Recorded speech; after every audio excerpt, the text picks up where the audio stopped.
J'avais quelqu'un qui avait 2 fois mon âge, mais que je sentais encore 10 fois plus gamin que moi. Et donc il s'extasiait sur chaque chose, en touchant les pages du book, de mon book photo, en faisant wow, I like that, I want to do that. Donc en fait, j'ai loué un énorme hangar, qui est un énorme plateau de cinéma qui fait presque la moitié d'un terrain de foot. Et dans ce studio, j'ai fait 10 studios photos avec des ambiances différentes, des décors différents, pour pouvoir faire quelque chose de très ludique et pouvoir passer d'un truc à l'autre. La porte du studio s'ouvre, la grosse BMW blindé entre et je lui dis bienvenue Michael, on va s'amuser ensemble. Par exemple, il y a un visuel où Topolino, qui est un grand artiste maquilleur, à un moment devait souffler du maquillage sur son visage, donc en mettant au creux de sa main de la poudre avec des paillettes. Et ça avait fait un scandale parce que les maquilleurs de Michael avaient dit on ne souffle pas au visage de Michael Jackson.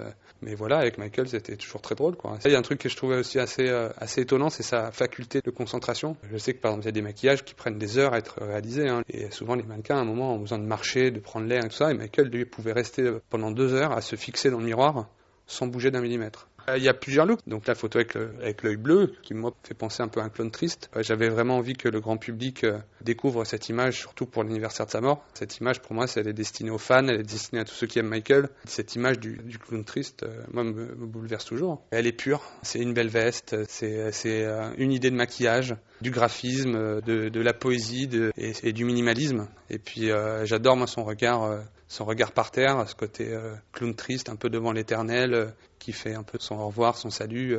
J'aime cette pureté, j'aime cette simplicité. C'est une image qui a 11 ans maintenant, mais que je trouve toujours actuelle, qui est intemporelle. Et elle est destinée vraiment aux fans qui ont aimé Michael et qui l'aiment toujours. Non, les autres, elles sont toutes différentes. Elles sont dans des univers complètement différents. Et alors justement, de le photographier, c'était quoi? C'était très excitant. Et lui, il se prête facilement à toutes les poses.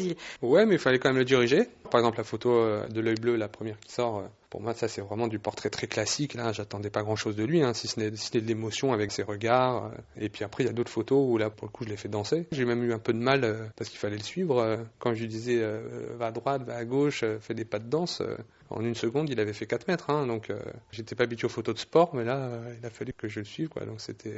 Mais je me rappelle, il faisait une chaleur pas possible. Mon appareil me glissait dans les mains. On me passait plusieurs appareils. Je transpirais. Enfin, c'était rock'n'roll. Enfin, pour moi. Mais voilà, pour moi, il y a 4 images stars qui sont vraiment celles que Michael adorait. Il m'a appelé plusieurs fois après pour me dire qu'il les aimait.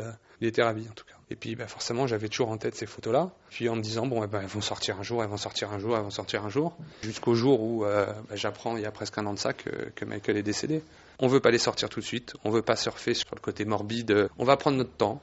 On va essayer de faire un bel événement à la hauteur de Michael. Je me disais, Michael est parti. J'ai envie qu'il soit fier de moi. Il m'a fait confiance. Ces photos doivent sortir, puisqu'il les a aimées, et on les a fait ensemble. Pour sa mémoire, pour ses fans, ces photos ne peuvent pas rester inédites. Et je trouvais que le premier anniversaire de sa mort, c'était le plus beau moment pour les sortir, surtout amener un petit peu de poésie, de rêve. Donc c'est un cadeau aux fans, et puis c'est un petit coucou à Michael aussi.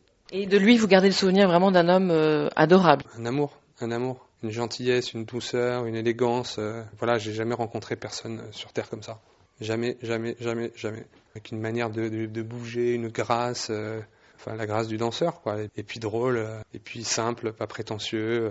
Voilà l'image que je garde de lui.